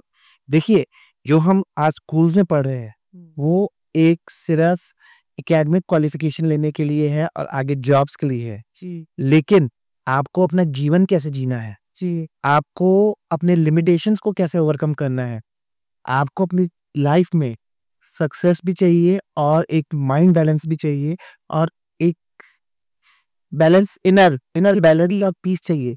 उसके लिए आपको जो नॉलेज है वो माँ सरस्वती देती है। बिल्कुल, ठीक है। अब आती है महालक्ष्मी जी। महालक्ष्मी धन की तो वी ऑल नो कि माँ, जहाँ महालक्ष्मी आ जाए धन। बहुत लोगों को आई थिंक माँ लक्ष्मी ही ज्यादा पसंद आती है आज। महालक्ष्मी से धन की ही नहीं जी, आपको ये समझना होगा, महालक्ष्मी जी का जो चरित्र है दुर्गा सप्तशती में, उन्होंने महिषासुर के संहार के लिए है। जहाँ महालक्ष्मी है वहाँ ऑस्पिशियसनेस भी आती है जी, लोगों में प्रेम बढ़ता है, आपसी प्रेम। कई जगहों पे जहाँ दुर्गा सप्तशती का पाठ रेगुलर होता है, और रेगुलर होता है से मतलब हर दिन होता है, वहाँ देखेंगे कि फैमिली में एक दूसरे के प्रति प्रेम भाव बाकी लोगों से, बाकी परिवारों से ज्यादा बेटर है। क्यों? क्योंकि जहाँ महालक्ष्मी की कृपा है वहां पे इस तरह की ऑस्पिशियसनेस आना शुरू हो जाती है। महालक्ष्मी सिर्फ धन की नहीं है, वो आपको धन तो देंगी ही देंगी, लेकिन वो आपको ऑस्पिशियसनेस, पॉजिटिविटी भी देती है। अब आते हैं तीसरे चित्र पे, तीसरे ट्रेड पे, that is Mahakali ji. Mahakali is the protection. Durga Saptashati, या जब आप माँ दुर्गा की साधना कर रहे हैं, आप माँ दुर्गा के भक्त हैं, आपको ब्लैक मैजिक, विचक्राफ्ट, वो नींबू में पैर आ गया, इन सब से डरने की जरूरत है ही नहीं। बिल्कुल। क्योंकि जहाँ दुर्गा आ गई वहाँ महाकाली तो आ ही गई। जहाँ माँ दुर्गा महाकाली है वहाँ पे ये सब चीजें काम ही नहीं कर सकती। आपको अपने नेगेटिव प्लानिटरी इश्यूज के बारे में भी चिंता करने की कोई जरूरत नहीं है, क्योंकि जहाँ माँ दुर्गा आ गई, जहाँ आप माँ दुर्गा की मंत्र जाप करते हैं या साधना करते हैं या दुर्गा सप्तशती का पाठ करते हैं, वहां तो साफ से साफ लिखा हुआ है इस बारे में कि जो मेरा इस पाठ को रेगुलर करता है उसके प्लानिटरी दोषांश और ये सब चीजें तो मैं वैसे ही ठीक कर देती हूँ जी। उनको ग्रह भूत पिशाच कुछ नहीं बाधा कर सकते, क्योंकि माँ दुर्गा खुद खड़ी है उनके लिए। जब पूरी सृष्टि आपके लिए खड़ी है तो प्लानिटरी इश्यूज या प्लानिटरी दोषांश आपका क्या बिगाड़ लेगी। तो आपको ये समझना होगा कि माँ दुर्गा आपकी लाइफ में एक कंप्लीट ट्रांसफॉर्मेशन लेके आ सकती है जी। वो आपको ज्ञान भी देती हैं और इस दुनिया में कैसे जीना है शांति के साथ वो भी सिखाती हैं जी। हैप्पीनेस के साथ, Mahalakshmi is not just auspiciousness, happiness also. अपनी लाइफ को हैप्पीली 200% कैसे जीना है वो भी सिखाती हैं, और आपको प्रोटेक्टेड कैसे रहना है वो भी सिखाती हैं। अब आते हैं नॉर्मल बेनिफिट्स पे जो आपको माँ दुर्गा की साधना से हो सकते हैं जी। सबसे पहले अगर आप ऑब्जर्व करेंगी, माँ दुर्गा आपको लीडरशिप स्किल्स देती है। बिल्कुल जी। चाहे अगर आप किसी इंडस्ट्री में लीडर बनना चाहते हैं, चाहे आप पॉलिटिक्स में जाना चाहते हो, माँ दुर्गा आपको बहुत हेल्प करती है। और आप अगर ध्यान से देखेंगे, बड़े बड़े पॉलिटिशियन जितने भी हैं कहीं ना कहीं माँ दुर्गा के किसी ना किसी फॉर्म से एसोसिएटेड हैं। चाहे वो कामाख्या हो, चाहे वो माँ दुर्गा हो, कहीं ना कहीं आप देखेंगे वो देवी की कुछ ना कुछ पूजा या साधना करते हैं, ये कुछ ना कुछ देवी के मंत्र जाप करते हैं या करवाते रहते हैं, क्योंकि माँ दुर्गा जहाँ पे है वो आपको लीडरशिप स्किल्स में बहुत हेल्प करती है, आपकी लीडरशिप स्किल्स बहुत इन्हांस करती है। इवन एमबीए एस्पिरेंट्स के लिए भी बहुत ज़्यादा ज़रूरी है कि वो माँ दुर्गा की साधना करें, क्योंकि माँ दुर्गा आपकी लीडरशिप स्किल्स को इन्हांस करती हैं। दूसरा चीज़, वो आपके अंदर एक सेल्फ कॉन्फिडेंस और सेल्फ ट्रस्ट तो भरती हैं। तीसरी चीज़, वो आपको how to overcome your competitors भी सिखाती है। कंपटीशन में बिना कुछ नेगेटिव किए वो ये नहीं कहेंगे कि अपने कॉम्पिटिटर को जैसे आप रेस में दौड़ रहे हैं तो अपने कॉम्पिटिटर को धक्का देके और खुद आगे निकल जाओ, वो ये नहीं सिखाएंगी जी। वो आपको ये सिखाएंगे कि अपनी कैपेसिटी को इतना कैसे बढ़ाओ कि आप अपने कॉम्पिटिटर से इजीली निकल जाओ। वो आपको सेल्फ इम्प्रूवमेंट की तरफ लेके जाएंगी और आपको हेल्प करेंगी कि आप अपने कॉम्पिटिटर से ज़्यादा बेटर परफॉर्म कर सकें जी। माँ दुर्गा ये चीज़ करती है। अगर कोई बंदा कॉम्पिटिटिव एग्जामिनेशंस की तैयारी कर रहा हो, जैसे आईएएस है, आईपीएस है, आईआईटी है, एमबीए के जो एग्जाम्स है या कहीं कहीं की भी जी, उसमें माँ दुर्गा बहुत हेल्पफुल रहती है, क्योंकि she helps you in overcome the competition. बिल्कुल, टू राइट नीड्स जी जी। ये चीज़ ज़रूर। उसके अलावा जो बेस्ट चीज़ है माँ दुर्गा की वो ये है, आपको ऑल अराउंड सक्सेस तो देती ही देती है। चाहे आपके बिजनेस ग्रोथ है, चाहे अबंडेंस मैनिफेस्टेशन है, वो सब तो माँ दुर्गा वैसे ही दे देती है। बिल्कुल। लेकिन वो आपको हर हर समय प्रोटेक्ट करती है। She is with you 24/7। She is with you, she protects you, and not only she protects you, she takes you towards the apex of your career. अगर आप माँ दुर्गा के डिवोटी हैं तो वो आपको आपके करियर की बुलंदियों तक ले जा सकती है। माँ दुर्गा में ये पावर है कि वो एक राह चलते भिखारी को राजा बना सकती हैं और स्टेबल राजा बना सकती हैं, जो युगों युगांतर तक राज्य कर सकता है और स्टेबिलिटी के साथ कर सकता है। और इतना ही नहीं, माँ दुर्गा ये चीज़ कई बार माँ दुर्गा ने की है कि आप देखेंगे कि एक बंदा बिल्कुल ही कुछ नहीं था और वो अचानक ही बहुत बड़ा बन गया। और इसीलिए कई बार कहा जाता है, मैंने एक सत्संग में सुना था, जिसकी लाइफ में कहीं काम ना बन रहा हो तो माँ दुर्गा की शरणागति आए और दुर्गा सप्तशती का पाठ करे, माँ दुर्गा तो उसे राजयोग दिला देती थी, और ये सच है। ऐसे वैसे तो हमने अपने काफ़ी एग्जाम्पल्स देखे हैं कि बहुत लोग कुछ भी नहीं थे और बन गए, और बहुत कुछ थे वो भी राजा से रंक और रंक से राजा, वो तो है ही। ठीक है, तो मैं एक तो नेक्स्ट आपसे ये पूछना चाहूँगी भवे कि आप हमारे व्यूअर्स को थोड़ा दुर्गा सप्तशती जी का जो पाठ है या उनकी जो कहानी है उसके बारे में बताएं।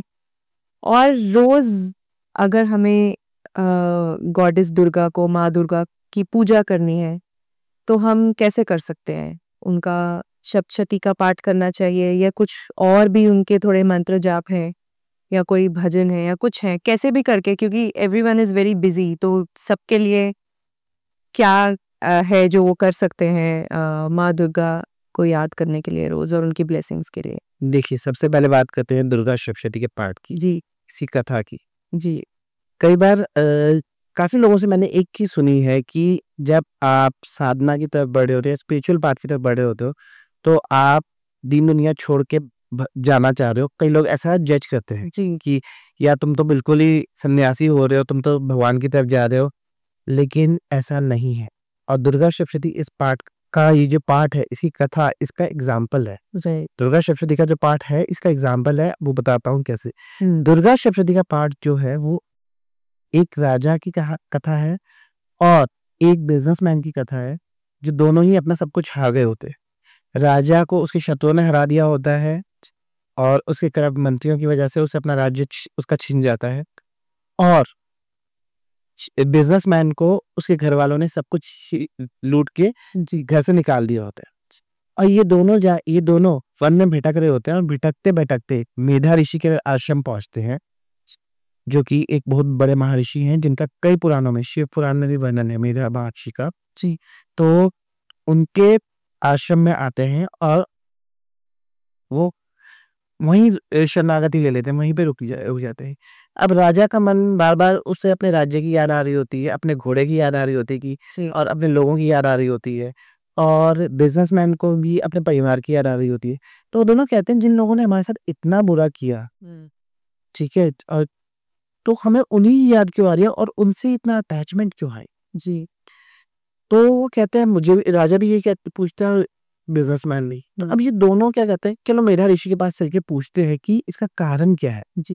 तो जैसे ही वो मेधा ऋषि के पास जाते हैं राजा और बिजनेसमैन, तो पूछते हैं कि ऋषिवर बताइए ये क्या चीज है, हमें जिन लोगों ने हमारे साथ सबसे बुरा किया उन्हीं की याद बार बार आ रही है, हम उन्हें भूल ही नहीं पा रहे, उन्हें हम लेट गो ही नहीं कर पा रहे। जी, इसका कारण क्या है? तब ऋषिवर मेधा ऋषि उन्हें दुर्गा सप्तशती के बारे में बताते हैं। बेसिकली दुर्गा सप्तशती कथा के बारे में वो कहते हैं, ये सब देवी की महामाया है, और वही आपके मन में मोह डालती है in the form of attachment, right, और वही आपको इनसे निकालती भी है, वही आपको इनमें फंसाती है और वही इससे निकालती भी है। तब राजा सूरत उनसे पूछते हैं कि ये महामाया की उत्पत्ति कैसे हुई? जी, देवी की उत्पत्ति कैसे हुई, बताइए। तब मेधा ऋषि कथा को शुरू करते हैं दुर्गा सप्तशती की। वो बताते हैं, एक समय में जब धरती पे सिर्फ जल ही जल था, भूमि नहीं थी, सिर्फ जल ही जल था, तब शेषनाग की शैया पे विष्णु जी आराम कर रहे होते हैं। तो वो अचानक अपने कानों को खुजली करते हैं कानों में, और कानों की मैल से दो राक्षस प्रकट होते हैं, मधु और कैटअप। अच्छा, वो बहुत बलवान होते हैं, क्योंकि विष्णु जी के कानों की मैल से निकले हैं, तो वो दोनों राक्षस बहुत ज्यादा बलवान होते हैं, और उन्हें कोई नहीं हरा पा रहा होता, इतने बलवान होते हैं। अब वो सामने ब्रह्मा जी को देखते हैं, तो उनके मन में आता है यार कि हम ब्रह्मा जी को खा जाते हैं, तो मतलब हम ब्रह्मा जी को खा जाते हैं और उसके बाद तो पूरा विश्व ही हमारा हो गया। हाँ। तो वो जैसे ही ब्रह्मा जी की तरफ जा रहे होते हैं, ब्रह्मा जी देखते हैं कि ये दोनों दैत्य बहुत ज्यादा बलवान लग रहे हैं, तो अब मैं क्या करूं? ब्रह्मा जी उस समय विष्णु जी की तरफ जाते हैं। अब विष्णु जी की तरफ जब ब्रह्मा जी जाते हैं, तो देखते हैं कि विष्णु जी तो योग निद्रा में है, और विष्णु जी की योग निद्रा इतनी जल्दी खुलती नहीं है। तब ब्रह्मा जी देवी महामाया का आवाहन करते हैं। अच्छा, और उनसे विनती करते हैं कि विष्णु जी की के नैनों में से बाहर आइए, ताकि विष्णु जी मेरी रक्षा कर सके। जी। ब्रह्मा जी की स्तुति सुन के देवी महामाया प्रकट होती हैं, और विष्णु जी की नेत्रों से बाहर आ जाती हैं, और विष्णु जी जाग जाते हैं। और जब विष्णु जी जागते हैं, तो देखते हैं कि मधु और कैटअप ब्रह्मा जी को खाने से ये आ रहे हैं, तो विष्णु जी उनसे युद्ध करते हैं। अब मधु और कैटअप और विष्णु जी का युद्ध, मल्ल युद्ध 5000 साल चलता है। 5000 साल, और उसका कोई परिणाम निकल नहीं रहा होता। ना विष्णु जी हार मान रहे होते हैं, ना मधु और कैटअप हार मान रहे होते हैं। तब देवी महामाया इंटरवीन करती हैं। कैसे, वो बताता हूँ। वो मधु और कैटअप के मन में अहंकार की उत्पत्ति कर देती हैं, और ऐसा यूजुअली होता है कि जब आप भगवान आपको युद्ध में नहीं हरा पा रहे होते, तो भगवान आपसे पूछते हैं कि बताओ तुम्हें क्या वर चाहिए। लेकिन यहाँ पे देवी महामाया उनमें अहंकार की उत्पत्ति करा देती हैं। तो वो राक्षस विष्णु जी से पूछते हैं, rather than कि विष्णु जी उनसे पूछे कि क्या वर चाहिए, वो राक्षस विष्णु जी से पूछते हैं कि विष्णु जी हम आपसे बहुत प्रसन्न हैं, बताइए आपको क्या वर चाहिए। तो विष्णु जी समझ जाते हैं कि ये देवी महामाया की माया है। तो विष्णु जी कहते हैं सिंपली कि आप दोनों मेरे हाथों से मरिए, विश्व के कल्याण के लिए आप दोनों मेरे हाथों से मरिए। अच्छा। वो युग था सतयुग, वहां पे जो एक बार वचन दे दिया तो निभाना पड़ता है। हाँ। तो आजकल की तरह नहीं है कि सीधा भाग गए। तो अब उन दैत्यों को समझ आ गया कि अब तो हमें वरदान को पूरा करना होगा। जी। तो अब वो सोचते हैं कि हम क्या करें। तो वो कहते हैं विष्णु जी को कि चाहूं और जल ही जल है, आप हमें ऐसे स्थान पे मारिए जहां हमें जल दिखे ही ना। अच्छा। तब विष्णु जी अपना आकार बहुत बड़ा कर लेते हैं और उन दोनों के मस्तकों को अपनी जगह पे रख के एक सुदर्शन चक्र से उनका दोनों की गर्दन काट देते। अच्छा। अब मधु और कैटब के मरने के बाद उनकी बॉडी के मैदे से ये सारी भूमि बनी है, जिस भूमि पे हमें, वो उनके मैदे से बनी है। इसीलिए कई धर्म ग्रंथों में धरती को मेदिनी भी कहा जाता है। जी। जी। मेदिनी। और ये था चैप्टर 1 की कथा। और इस चरित्र को कहते हैं प्रथम चरित्र, जो कि माँ काली का चरित्र है। जी। जी। अब आते हैं मध्यम चरित्र पे। मध्यम चरित्र में क्या है, बेसिकली महालक्ष्मी जी का चरित्र है, जिसमें महिषासुर के बारे में डिस्कस किया जाता है। महिषासुर ने देवताओं को हरा देते हैं और उसके बाद महिषासुर ने स्वर्ग पे भी कब्जा कर लिया और देवताओं को निष्कासित कर दिया। अब देवता विष्णु जी के पास जाते हैं और विष्णु जी सभी देवताओं के साथ शिव जी के पास आते हैं। अब सभी देवी देवता मिलके अपनी सभी शक्तियां एक और केंद्रित करते हैं और तब एक देवी की उत्पत्ति होती है, जिनका नाम माँ दुर्गा है। जी। और सभी देवी देवता उन्हें कुछ ना कुछ भेंट करें। शिव जी अपना त्रिशूल देते हैं, विष्णु जी अपना सुदर्शन चक्र देते हैं, ब्रह्मा जी अपना कमंडल देते हैं। इसी तरह हिमालय सिंह देता है, जो देवी का आपने सिंह देखा है वो हिमालय का दिया हुआ है। ऐसे सभी देवी देवता उन्हें कुछ ना कुछ देते हैं एज अ भेंट। जी। और तब माँ दुर्गा की उत्पत्ति होती है। अब क्या होता है कि अब वो देवी से विनती कहते हैं कि महिषासुर का संहार करो।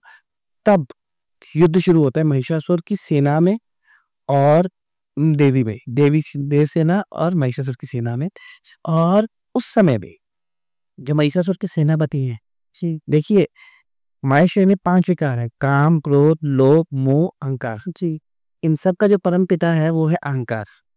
अहंकार की गवर्नेंस में ही बाकी सारे काम, क्रोध, लोभ, मोह चल रहे होते हैं। बिल्कुल। महिषासुर के ही सेनापति हैं जो बाकी सारे जो नेगेटिव थॉट्स की आर्मी है ये सब। अगर आप इसका इंग्लिश ट्रांसलेशन पढ़ेंगे ना संस्कृत वर्जन का, जो कि मैंने पढ़ा था, मेरे को अब ध्यान नहीं आ रहा, उसमें उन राक्षसों के नाम नहीं लिखे, आर्मी ऑफ थॉट्स लिखा है उनको। हर सेनापति एक आर्मी ऑफ थॉट्स है। ओके। इवन महिषासुर को ईगो दिखा है, क्योंकि उन सब का संरक्षण वही कर रहा है। बिल्कुल। तो चैप्टर 2 में क्या दिखाया है कि देवी कैसे डिफरेंट सेनापतियों को मारती हैं महिषासुर के।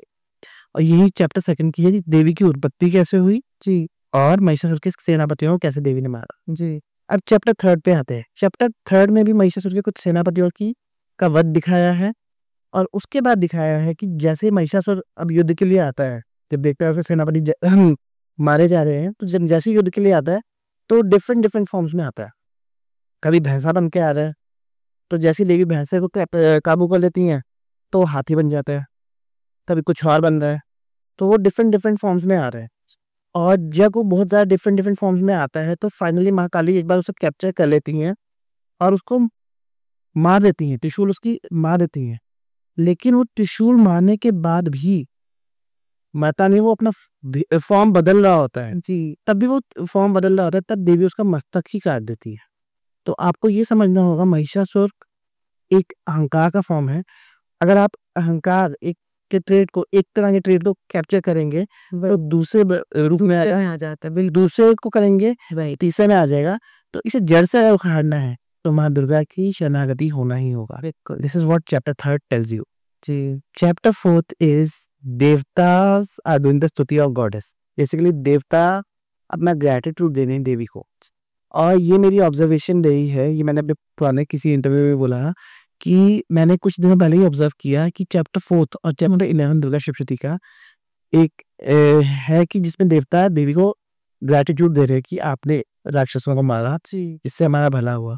और उसमें जो मेरे को सीख मिली वो ये थी कि जब आप ग्रैटिट्यूड देते हैं तो आपको देवी एंड में पूछती हैं, इस चैप्टर में, चैप्टर 4 में भी और चैप्टर 11 में भी, कि मांगो क्या वर मांगते हो। बिल्कुल, तो जब आप ग्रैटिट्यूड देते हैं वो तो है तो आपकी ब्लेसिंग्स मल्टीप्लाई होती है। लाइफ में, वो तो है ही। अगर जितना आप ग्रेटफुल रहेंगे और जितना ग्रैटिट्यूड के वो रहेंगे, तो मुझे लगता है कि मांगने की जरूरत ही नहीं पड़ती है, फिर अपने आप मल्टीप्लाई होती है blessings. And this is what even Durga Saptashati is teaching you. जितना आप ग्रैटिट्यूड देंगे, जितना आप थैंकफुल होंगे, उतनी ही ब्लेसिंग्स आप अट्रैक्ट करेंगे। Chapter 4 is all about how devtas are doing the stuti of goddess and goddess is blessing them with a boon. Right, तो बेसिकली यही है कि चैप्टर 4 में देवी उन्हें वरदान देती है और देवता मांगते हैं कि जब भी महिषासुर जैसा कोई शत्रु हमारे सामने आए तो हमारी रक्षा के लिए आप दोबारा प्रकट होना। जी। दिस इज व्हाट महालक्ष्मी चैत्र। चैप्टर 2, 3 एंड 4 ये माता महालक्ष्मी की चैत्र मध्यम चैत्र थे। अच्छा जी, अब आते हैं चैप्टर 5 से चैप्टर 13 तक। ठीक है दिस इज कॉल्ड उत्तम चरित्र, माँ सरस्वती का चरित्र। जी। इसमें क्या होता है, शुंभ और निशुंभ की कथा शुरू होती है। अच्छा, शुंभ और निशुंभ दो भाई होते हैं। इन्होंने इंद्र को फिर से हरा दिया होता है, देवताओं के राजा इंद्र को, और इन्होंने पूरा सब कुछ कैप्चर कर लिया होता है। इन्होंने यहाँ तक कि ये पार्ट भी कैप्चर कर लिया होता है कि जो हवन होते हैं, पूजा पाठ होते हैं, उसमें जो देवताओं को भाग मिलता होता था, देवताओं की जगह अब शुंभ और निशुंभ को मिलेगा, जिसकी वजह से प्रकृति में उथल पुथल मच गया। क्योंकि जब देवता अपनी ड्यूटी नहीं कर पाएंगी तो महामारी आएगी या कुछ ना कुछ नेगेटिव सर्कमस्टांसेस ज्यादा आएंगे। बिल्कुल। तो वो चीज के लिए वो चीज शुरू हो गई। तब देवताओं ने को ध्यान आता है कि अब हमें देवी की शरणागति जाना चाहिए, अब हमें देवी का आवाहन करना चाहिए, क्योंकि देवी ने हमें वरदान दिया है जी। तब देवता फिर से देवी का आवाहन करते हैं। तब देवी कौशिकी रूप में प्रकट होती हैं और उन्हें कहती हैं कि मैं शुंभ और निशुंभ का वध करूंगी, मैं अपना वरदान जरूर पूरा करूंगी, शुंभ और निशुंभ के रूप में प्रकट होंगी और इन दैत्यों का मारूंगी। बिल्कुल। अब देवी क्या करती हैं, कौशिकी रूप में हिमालय पे जाके सिंह के ऊपर बैठ जाती हैं जी। अब चंड और मुंड दो सेनापति होते हैं शुंभ और निशुंभ के, वो हिमालय में ही होते हैं। तो उन्हें देवी दिखती हैं और उनके मन में विचार आता है देवी को देख के, ये कौन सी ऐसी नारी है जो सिंह पे बैठी है और इतना अच्छा इनका ऑरा है, इतना अच्छा मतलब इतना डिवाइन ऑरा है, इनको तो महाराज शुंभ या निशुंभ में से किसी का ही भार्या होना चाहिए, उनकी पत्नी होना चाहिए। तो हम एक काम करते हैं, महाराज को जाके खबर देते हैं, तो दोनों भाइयों में से जिसने उनसे विवाह करना होगा वो कर लेंगे जी। तो वो जाके सबसे पहले चंड और मुंड जाके क्या बोलते हैं शुंभ और निशुंभ को कि राजन, आप दोनों के पास तीनों लोगों का राज्य तो है, लेकिन आपके पास पत्नी सुख नहीं है, आपके पास पत्नी सुख नहीं है। और हमने एक देवी देखी है जो सिंह पे बैठी है हिमालय पे, तो और वो आपकी भार्या बनने की, आपकी पत्नी बनने योग्य है, तो आप उनसे विवाह कर लीजिए। आप दोनों में से जो करना चाहते हैं, आप दोनों ही करना चाहते हैं, आप उनसे विवाह कर लीजिए जी। अब इसीलिए मैंने पुराने उसमें कहा था कि शुंभ और निशुंभ लैक ऑफ सेटिस्फैक्शन और वो चीज का, क्योंकि उन्होंने क्या कहा, आपके पास तीनों लोगों का राज्य है जी, लेकिन आपके पास पत्नी सुख नहीं है, उन्होंने बोला। और उन्होंने उस चीज पे आके वो चीज को एक्वायर करने का, देवी को एक्वायर करने का सोचा।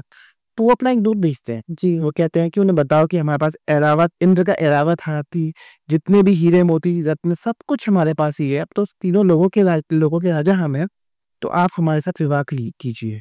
या तो मुझे अपनाइए शुंभ को, या निशुंभ को अपनाइए, या तो हम दोनों में कोई अपना लीजिए।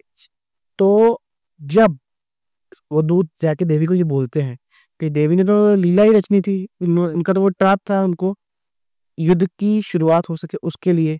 तो देवी कहती है कि मैं जानती हूँ कि शुंभ और निशुंभ अति बलवान है, लेकिन मैंने भी एक प्रतिज्ञा की थी कुल से, और वो ये प्रतिज्ञा थी कि जो भी मुझे युद्ध में हराएगा तो उसी के साथ मैं विवाह करूंगी।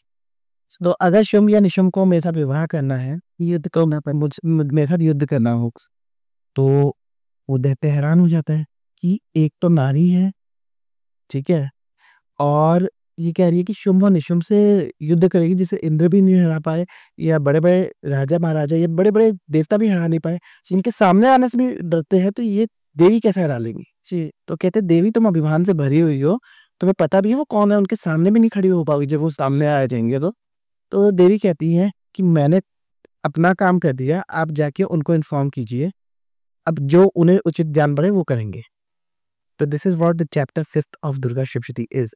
अगर आप इसमें ध्यान से समझेंगे कि जो चीज देवी ने दैत्यों को क्या कहा कि मुझे युद्ध में हराओ, उनको अपनी पावर पे ट्रस्ट था, हाँ, and she was all alone sitting in on the Himalayas, बिल्कुल, ठीक है।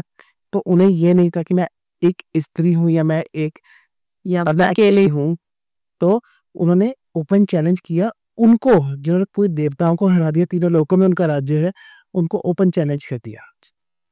अब चैप्टर 6 शुरू होता है जब दूत जाके शुंभ और निशुंभ को बोलता है कि देवी तो कह रही है, देवी ने ये कहा है कि युद्ध या तो युद्ध में हराओ नहीं तो रहने दो। तो शुंभ और निशुंभ को बड़ा गुस्सा आता है, वो धूम्रलोचन को भेजते हैं और धूम्रलोचन के साथ भेजते हैं 60,000 सिपाहियों को, अच्छा जी, कि जाओ देवी को पकड़ के लेके आओ, हाँ, केश पकड़ के लेके आओ। वो बेसिकली कहते हैं कि देवी के केश पकड़ के लेके आओ जी, उसको हरा के लेके आओ जी। अब धूम्रलोचन जैसे देवी के सामने जाता है तो धूम्रलोचन देवी को कहता है कि आपके बाद आप या तो अपनी मर्जी से हमारे साथ चलिए, नहीं तो हम आपको जबरदस्ती लेके जाएंगे। अब देवी की लीला होती है, देवी कहती है तुम इतने महावीर दैत्य हो, इतने बड़े महावीर दैत्य हो, और तुम 60,000 की सेना के साथ आए हो, तो मैं क्या ही कर सकती हूँ, तुम आके मुझे ले जाओ। तो जैसे ही धूम्रलोचन गुस्से में आगे बढ़ने लगा देवी की तरफ, देवी हम का एक जो कि एक बीज मंत्र है जी, उसका उच्चारण करती हैं और उसके उच्चारण से ही वो दैत्य भस्म हो जाता है, भस्म होके भस्म हो जाता है। और वो चीज देख के बाकी जो उसके सेना के 60,000 सिपाही थे उनको गुस्सा आता है, वो देवी पे तीर बरसाने लग जाते हैं। अब देवी का जो सिंह होता है वो अकेला ही 60,000 की सेना पे टूट पड़ता है, और उस शेर ने अकेले ने ही 60,000 की सेना को एक क्षण भर में खत्म कर दिया। नॉट इन मिनट्स, क्षण भर में पूरी 60,000 की सेना को एक क्षण भर में ही खत्म कर दिया जी। और उसके बाद जब शुंभ निशुंभ के पास ये खबर पहुंचती है कि धूम्रलोचन तो मारा गया जी, तो दे वर लाइक कि ओ माय गॉड ये कैसे हो सकता है, हाँ। तो वो एकदम हक्के बक्के रह जाते हैं और उसके बाद वो भेजते हैं चंड और मुंड को, कहते हैं कि सिंह को मार देना और देवी को ले आना, और अगर देवी भी ना आ पाए तो उसका भी वध कर देना। And this is what chapter 6 is. अब चैप्टर 7 में क्या होता है कि चंड और मुंड आते हैं और देवी तब माँ काली को प्रकट करती है जी। चंड और मुंड, चंड है पैशन और मुंड है एंगर जी, और देवी माँ काली उनको अपनी खड़ग से उन दोनों के शीश काट देती है और उनकी सेना का संहार भी कर देती है। और जब वो माँ दुर्गा को बताती है कि मैंने चंड और मुंड का नाश कर दिया है, तब माँ दुर्गा उन्हें चामुंडा का नाम देती है, जिसने चंड और मुंड का विनाश किया, शी चामुंडा देवी जी। एंड इसीलिए माँ काली को चामुंडा भी कहा जाता है जी, और ये नाम उन्हें चैप्टर 7 में दुर्गा सप्तशती की मिला। अब इसके बाद चैप्टर 8 आता है जो है रक्त बीज का वध जी।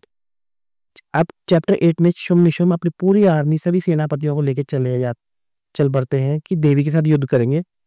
और उस समय देवी समस्त विश्व की स्त्री शक्ति देवी शक्तियों को बुलाती है, ब्रह्मा जी की ब्राह्मी, इंद्र की इंद्री, ऐसे ही ब्रह्मा जी की सरस्वती ने ब्रह्मा जी की ब्राह्मी, इस तरीके से सभी देवी शक्तियों को बुलाती हैं। और उसके बाद एक देवी आती है जिनको शिवदूती कहा जाता है, वो भगवान शिव को बुलाती हैं जी, और कहती हैं कि जाओ शुंभ और निशुंभ को जाके मेरा ये संदेश दे दीजिए कि या तो सरेंडर कर दें और त्रिलोकी का राज्य इंद्र को वापस कर दें, नहीं तो मरने के लिए तैयार हो जाए। क्योंकि उस देवी ने शिवजी को दूत भेजा, इसलिए उनका नाम शिवदूती रखा गया। और इन देवी ने बहुत ही घोर पराक्रम किया पूरे युद्ध में।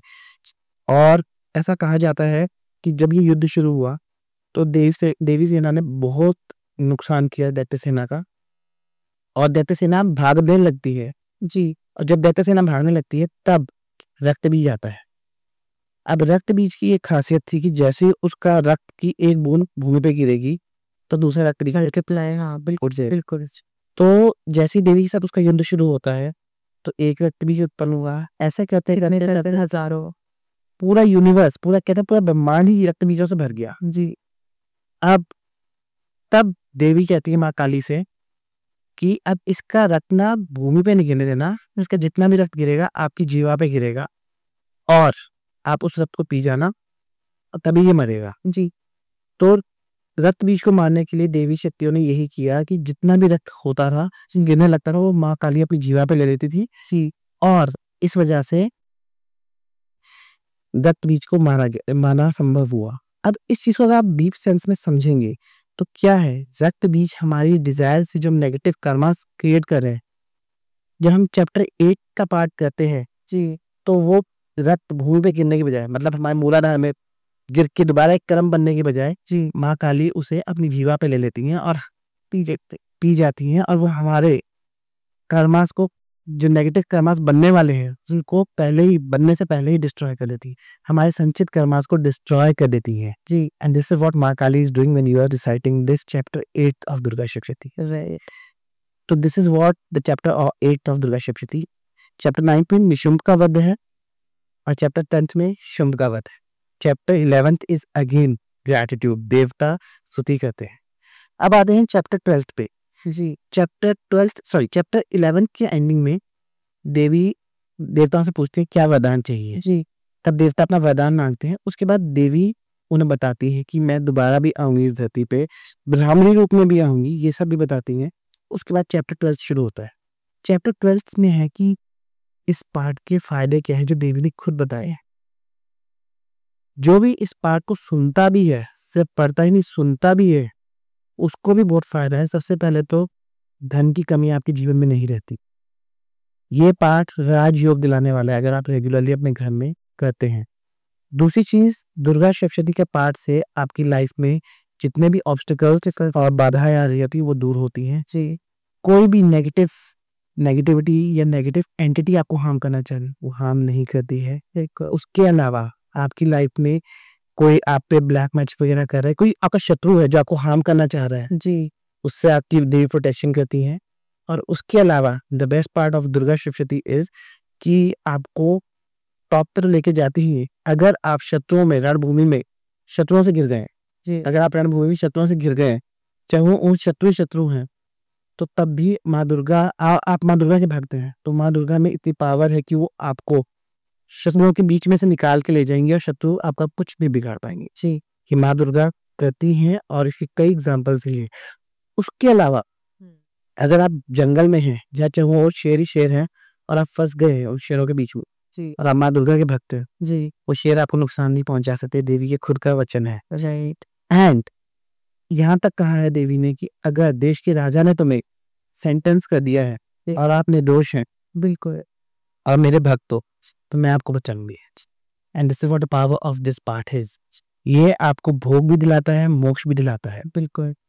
तो this is what chapter 12 is. देवी बेसिकली बताती हैं जी what are the benefits of this part. Last में चैप्टर 13 में जब आप आते हो तब राजा और वैश्य बिजनेसमैन को मेरा ऋषि कहते हैं ये था दुर्गा सप्तशती का पार्ट। उसके बाद राजा और बिजनेसमैन अपनी साधना शुरू करते हैं। And the moment they start their sadhana, कुछ सालों बाद देवी प्रकट होती हैं, पूछती हैं कि मैं आप दोनों की साधना से संतुष्ट हूँ, क्या मांगते हो? तो राजा मांगता है राज्य जी, मैं अपने शत्रुओं को हरा के अपना राज्य वापस प्राप्त कर लूँ बिल्कुल। और बिजनेसमैन कहता है कि मेरा मन संसार से हट चुका है, तुझे मोक्ष प्राप्ति के लिए ज्ञान प्राप्ति चाहिए। और देवी उन दोनों को वो दोनों वरदान दे देती है। राजा को कहती है कि तुम्हारा राज्य तो वापस प्राप्त भी होगा, स्थिर भी रहेगा, और इतना ही नहीं, आप अगले जन्म में भी राज्य प्राप्त करेंगे, सूर्य के पुत्र बन के सार्वनिक नाम के मनु से विख्यात भी होंगे। अच्छा। और वैश्य को, बिजनेसमैन को बेसिकली वो कहते हैं कि मैं तुम्हें मोक्ष प्राप्ति के लिए वरदान देती हूँ, तुम्हें जो ज्ञान चाहिए वो मिलेगा जी। तो अगर आप देखेंगे दुर्गा सप्तशती का पाठ मेटीरियलिस्टिक चीजें भी देता है और स्पिरिचुअल इनलाइटनमेंट भी देता है। This is what it is. बिल्कुल। सिर्फ साधना या पाठ करने से आपको सिर्फ मोक्ष की तरफ ही नहीं जाते, आपके जो गोल्स हैं, टारगेट्स हैं, वो भी आप अचीव कर सकते हैं। बिल्कुल। तो ये तो रही माँ दुर्गा की स्टोरी। माँ आपने बिल्कुल दुर्गा सप्तशती को बहुत ही अच्छे से और इलैबोरेटिव वे से एक्सप्लेन किया। मुझे नहीं लगता कि व्यूअर्स को इतना डिटेल में कभी उन्होंने ये किसी से सुना होगा। और जहाँ तक मैं भी समझ पाई हूँ कि माँ दुर्गा ना सिर्फ आपके मटीरियलिस्टिक डिज़ायर्स, वो आपकी स्पिरिचुअल डिज़ायर्स को भी पूरा करने में आपको हेल्प करते हैं। आपके करियर में, आपके गोल्स में, आपको पर्सनली कॉन्फिडेंस देने में, बिलीफ देने में माँ दुर्गा, क्योंकि उनका स्वरूप ही ऐसा है, शेर पे वो बैठी हैं और इतने सारे अस्त्र शस्त्र हैं उनके पास, तो एक कॉन्फिडेंस और जो एक सुप्रीमेसी है, इतनी सुप्रीम लगती हैं वो और इतनी डिवाइन भी लगती हैं, एंड येट वो बहुत कोमल भी लगती हैं। मतलब मैंने देखा है कि कुछ स्वरूपों में तो सारा कुछ ही है। आप जिस भाव में उनको चाहेंगे देखना, मुझे लगता है माँ दुर्गा के इतने भाव हैं, तो हर तरह से वो आपको ब्लेस करेंगी। तो आज हम इसी के साथ अपना ये एपिसोड ख़त्म करते हैं। आई होप आपको काफ़ी सारी सीख मिली है कि ना सिर्फ सेल्फ कॉन्फिडेंस, सेल्फ बिलीफ, पर कैसे हम अपने मटीरियलिस्टिक डिज़ायर्स को भी अगर हम कॉन्फिडेंट है तो पूरा कर सकते हैं एक स्पिरिचुअल जर्नी पे जाके। तो ज़रूरी नहीं है कि स्पिरिचुअल जर्नी के लिए आपको बिल्कुल हिमालय पे जाके बैठना है या बिल्कुल ही अलूफ हो जाना है दुनियादारी से। मटीरियलिस्टिक डिज़ायर्स भी ज़रूरी हैं, बट ज़रूर अगर आप अपने आप से जुड़ेंगे तो उसे आप बेहतर कर पाएंगे। तो आज का सार या आज का जो एक ब्रॉड पर्सपेक्टिव यही था ऑडियंस को बताना। तो इसी के साथ हम नेक्स्ट एपिसोड में आपके पास साथ आएंगे एक नई कहानी, एक नया पर्सपेक्टिव लेके। कुछ ना कुछ हम देवी देवताओं से जुड़ा हुआ आपको ज़रूर बताएंगे, क्योंकि हम यही चाह रहे हैं कि कैसे देवी देवताओं से जुड़ के और स्पिरिचुअलिटी के पाथ पे जाके आज की चीज़ों को हम कैसे ओवरकम कर सकें, या आज के टाइम में हम कैसे सर्वाइव कर सकें। ना सिर्फ survive, but we also want to thrive, we want to do our best. तो we'll come back with another episode very soon. Take care of yourself. Namaste.